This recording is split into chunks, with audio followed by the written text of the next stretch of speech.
Маша вот звонит, когда позавчера или 3 дня назад,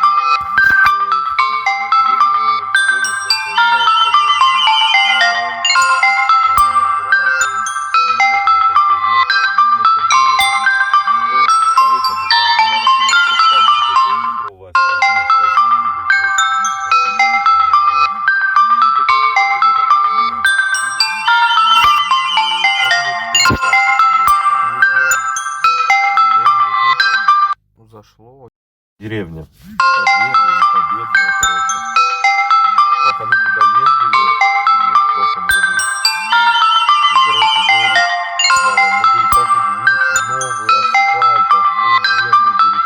И посмотрели, понял, там вот такая толщина у него, чуть ли не полметра, блядь.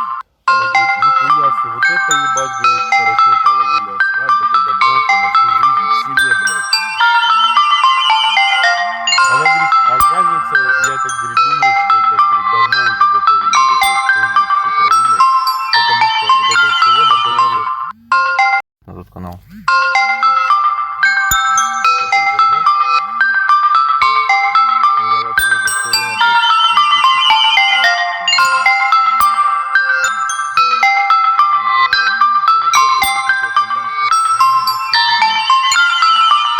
Я работал в доставке, 2000 зарабатывал, 500 рублей брал на бензин, 200 на сигареты, а 1000 тратил на видео, блядь, и на самого висите.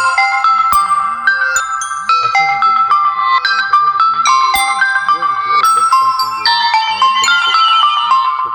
всі шмотки.